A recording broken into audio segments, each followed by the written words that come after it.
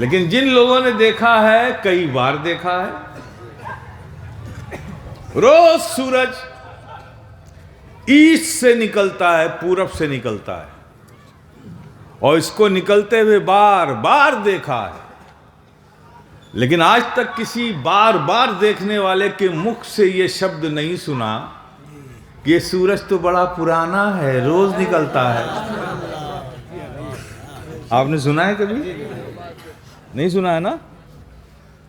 40 سال سے جس سورج کو روز نکلتے دیکھا اسے پرانا نہیں کہتے، تو وہ سورج تو نبی کے تلووں کی نور کی خیرات لے کر چمک رہا ہے، جب وہ سورج پرانا نہیں تو نبی کی نعت کیسے پرانی ہو سکتی ہے؟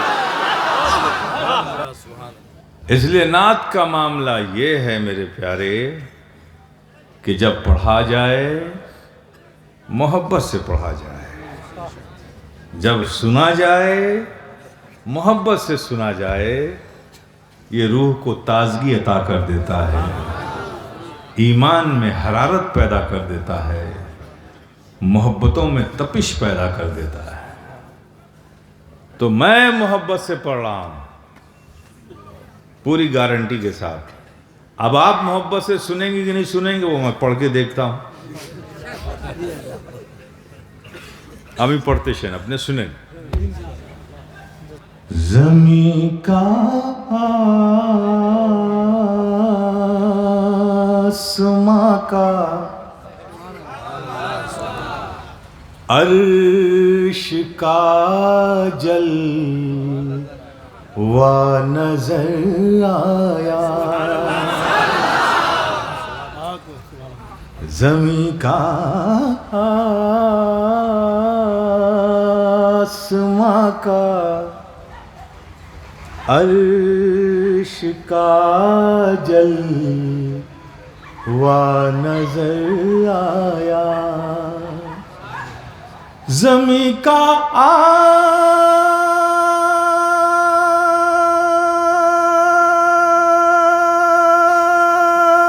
آسماں کا عرش کا جلوہ نظر آیا، ہجوم یاد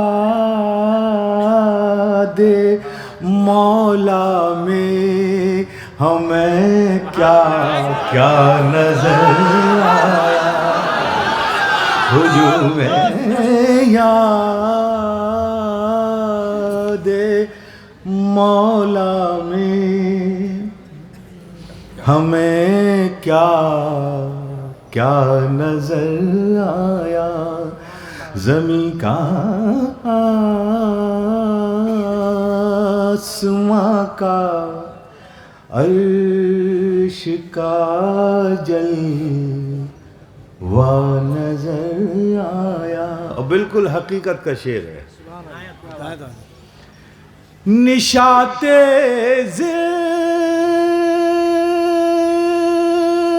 زندگی میں ڈوبنے والے بھی کہتے ہیں، نشاط زندگی بجھ لیں نہیں، نشاط زندگی مینز زندگی کی خوشیوں میں، زندگی کی خوشیوں میں جو ڈوبے ہوئے لوگ ہیں وہ بھی کہتے ہیں، کی بولتے ہیں نشاط زندگی میں ڈوبنے والے بھی کہتے ہیں، مصیبت میں ہمیشہ رحمتوں والا نظر آیا، مصیبت میں ہمیشہ رحمتوں والا نظر آیا، زمین کا آسماں کا عرش کا جلوہ نظر آیا، اور اس شعر پر ایک توجہ دیجیے گا، تھوڑا کنسنٹریٹ کیجیے گا تو آپ کی سمجھ میں آ جائے گا. علماء تو خوب سمجھ جائیں گے، آپ بھی سمجھنے کی کوشش کیجیے. انا بشر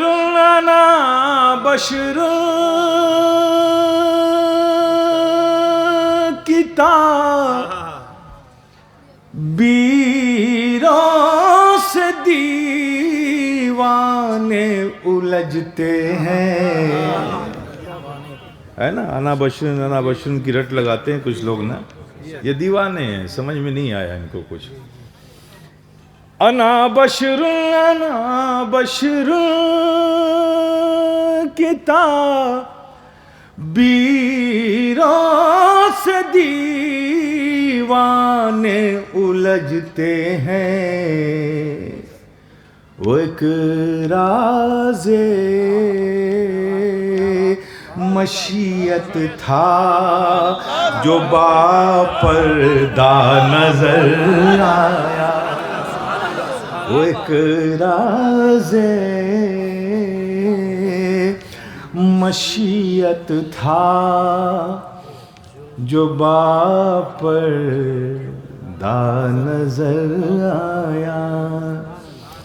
اسی بات کو شیخ سعدی نے فرمایا کہ لا يمكن الثناء كما كان حقه بعد از خدا بزرگ توئی قصہ مختصر. ترجمہ شیخ سعدی فرماتے ہیں آقا آپ کی تعریف جیسا آپ کا حق ہے،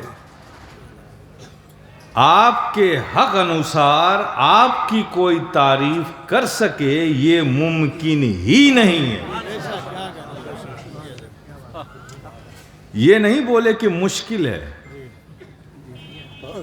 مشکل میں ہونے کی سمبھاونا ہے اور ناممکن میں کوئی سمبھاونا نہیں. کیا فرماتے ہیں؟ ممکن ہی نہیں ہے کہ آقا آپ کی تعریف کوئی آپ کے حق کے مطابق کر سکے، یہ ممکن ہی نہیں ہے. بعد از خدا بزرگ توئی قصہ مختصر. ہم تو بس اتنا جانتے ہیں کہ خدا کے بعد زمین و آسمان میں اگر کوئی بزرگ برتر ذات ہے تو آقا آپ کی ذات ہے. آقا اب یہ شیخ سعدی نے کہا ہے. شیخ سعدی ایسے شاعر نہیں تھے جو ہواؤں میں گرہ لگاتے تھے. جب انہوں نے کہا ہے تو دلیل بھی ہوگی نا. یہ ممکن ہی نہیں ہے، یہ ایسے نہیں کہہ دیا. یہ فقیر بھی کہتا ہے کہ ممکن ہی نہیں ہے، اور یہ فقیر بھی بلا دلیل کے نہیں کہتا. کیوں ممکن نہیں ہے؟ اس لیے ممکن نہیں ہے کہ کسی کی تعریف کرنے کے لیے اس کی جو حقیقت ہے نا اس کو جاننا ضروری ہے. اب مجھے نہیں پتا کہ آپ پروفیسر ہیں کہ ڈاکٹر ہیں کہ فارمر ہیں کہ کیمسٹ ہیں کہ فزیشین ہیں کہ سرجن ہیں کہ آئی ٹی انجینئر ہیں کہ سول انجینئر ہیں، مجھے نہیں پتا. تو میں آپ کی تعریف کا جو حق ہے کیا کروں گا؟ ایک کامن تعریف کر دوں گا کہ آپ بڑے اچھے انسان ہیں، looking you are very smart, بہت اچھے دکھتے ہیں آپ، بڑے دیالو ہیں، بڑے اچھے ہیں، آپ کی تعریف بڑی سنی. یہ سب کامن تعریف کے ورڈ، لیکن اس کے حق کے انوسار تعریف نہیں ہو سکتی. لیکن جب مجھے معلوم ہوا کہ یہ ڈاکٹر ہے، اب میں تعریف کیا کروں گا؟ آپ بہت اچھے ڈاکٹر ہیں، آپ کے ہاتھ میں اللہ نے شفا دی ہے، آپ سے بہت سے مریضوں کو شفا ملا ہے، آپ کا ڈائگنوس اچھا ہے، آپ مرض کی شناخت اچھی کرتے ہیں، آپ میڈیسین پرسکرپشن آپ کا اچھا ہے. تو اب یہ اس کے حق کے مطابق تعریف ہوئی ہے نا. تو کسی کی تعریف اس کے حق کے مطابق کرنے کے لیے اس کی حقیقت کا جاننا ضروری ہے. اب نبی کی تعریف ان کے حق کے مطابق جاننے کے لیے نبی کی حقیقت کا جاننا ضروری ہے نا. جاننا ضروری ہے. کون جانے گا نبی کی حقیقت؟ اور کس نے جانا نبی کی حقیقت؟ خیال تھا لوگوں کو، خیال تھا کہ اس روئے زمین پر نبی کی حقیقت کوئی جانے یا نہ جانے، وہ ضرور جانتے ہوں گے جو بچپن میں نبی کے ساتھ رہے، جوانی میں نبی کے ساتھ رہے، ہجرت میں نبی کے ساتھ رہے، غار ثور میں نبی کے ساتھ رہے، اور آخری آرام گاہ میں بھی نبی کے ساتھ ہیں. کوئی جانے نہ جانے، وہ جسے دنیا افضل البشر بعد الانبیاء بالتحقیق ابی بکر صدیق کہتی ہے، خیال تھا لوگوں کو کہ کوئی جانے نہ جانے اس پرتھوی پر، لیکن ابو بکر صدیق ضرور جانتے ہو. وہ ابو بکر صدیق، اللہ اکبر، وہ ابو بکر صدیق جب نبی عشاء کی نماز کے بعد اپنے اصحاب کے درمیان بیٹھ کر واعظ و نصیحت فرما کر محفل شیش کر کے جب اپنے حجرے میں جاتے تھے تو نبی کے ساتھ جانے والے حجرے تک سیدنا ابو بکر صدیق ہوتے تھے. اور جب نبی گھر کے اندر چلے جاتے تھے تو سیدنا صدیق اکبر گھر نہیں جاتے تھے، بلکہ نبی کی چوکھٹ پہ سر رکھ کر وہیں سو جاتے تھے. اور جب تہجد کا وقت ہوتا تھا، آہٹ ملتی تھی کہ اب نبی باہر تشریف لانے والے ہیں تو اٹھ کر کھڑے ہو جاتے تھے. دروازہ کھلتا تھا، نبی سامنے ہوتے تھے. اب صدیق اکبر سے پوچھو کہ سارے صحابہ تو گھر چلے گئے، آپ گھر کیوں نہیں گئے؟ تو صدیق اکبر کا عشق جواب دے گا، ارے نادان کیا جانے گا تو، لیکن میرے عشق کو یہ گوارا ہی نہیں کہ نبی جب گھر کے اندر جائیں تو آخری دیکھنے والا نبی کو کوئی اور ہو، اور جب نبی گھر کے اندر سے باہر آئیں تو پہلے دیکھنے والا کوئی اور ہو. ایسے صدیق اکبر.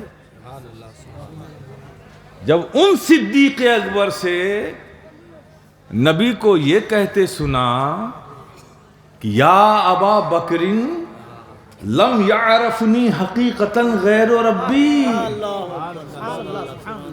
اے ابو بکر تم میرے ساتھ رہے زیادہ ضرور ہو، بچپن کے بھی ساتھی رہے، جوانی میں بھی ساتھ رہے، غار ثور میں بھی ساتھ رہے، ہجرت میں بھی ساتھ رہے، اور آخری آرام گاہ میں بھی ساتھ رہو گے، لیکن یہ زیادہ ساتھ رہنے سے یہ نہ سمجھ لینا کہ تم نے میری حقیقت بھی سمجھ لی. اللہ، یہ کسی اور سے نہیں، سیدنا ابو بکر صدیق سے کہہ رہے ہیں نبی، میری حقیقت کو میرے رب کے سوا کسی نے نہیں جانا. یہ نبی فرما رہے ہیں صدیق اکبر سے، یا ابا بکر لم یعرفنی حقیقتا غیر ربی، اے ابو بکر میری حقیقت کو میرے رب کے سوا کسی نے نہیں جانا. اب ذرا ایک رب کے سوا کی لسٹ بنا لو. رب کے سوا کون کون ہے؟ آدم رب کے سوا، شیش رب کے سوا، نوح رب کے سوا، یعقوب رب کے سوا، داؤد رب کے سوا، زکریا رب کے سوا، ایوب رب کے سوا، عیسیٰ رب کے سوا، صالح رب کے سوا، موسیٰ رب کے سوا، ابراہیم رب کے سوا، اسماعیل رب کے سوا، نوح رب کے سوا. یہ سب رب تو نہیں ہے نا؟ سب رب کے سوا ہے نا؟ سب رب کے سوا ہے نا؟ اب آقا کی بارگاہ میں آؤ. آقا آپ نے فرمایا ہے کہ رب کے سوا کسی نے نہیں جانا، تو آپ بھی تو رب نہیں ہیں. رب کے سوا کسی نے نہیں جانا تو آقا آپ بھی تو رب نہیں ہیں، آپ بھی تو رب کے سوا ہیں. کہا یہی تو کہنا چاہتا ہوں کہ میں کیا ہوں وہ میں بھی نہیں جانتا، وہ صرف رب جانتا. لا یمکن الثناء کما کان حقہ بعد از خدا. بزرگ توئی، قصہ مختصر. انا بشر کتابیروں سے دیوانے الجھتے ہیں، وہ ایک راز مشیت تھا جو باب پر دا نظر آیا، وہ ایک راز مشیت تھا جو باب پر دا نظر آیا۔ آخری شعر سنیے، حاصل نعت ہے یہ شعر۔ تمہارے ذکر کی رفعت علم نشرح میں ہے، لیکن پہ دھیان دے بین، تمہارے ذکر کی رفعت علم نشرح میں ہے، لیکن ہمیں تو سارے قرآن میں تیرا چرچا نظر آیا، ہمیں تو سارے قرآن میں تیرا چرچا نظر آیا، ہجوم یاد مولا میں ہمیں کیا کیا نظر آیا۔ اپنے لوگ আমার কথা বুঝতেছে? হ্যাঁ, ভালো বুঝতেছে? এই মাশাআল্লাহ। আমি বাংলা বুঝতেছি, কিন্তু বেশি বলতে পারি না। তুমি উর্দু বুঝতেছি, কিন্তু বলতে পারি না। হ্যাঁ, ঠিক আছে, আমি চেষ্টা করব ইনশাআল্লাহ সহল শব্দ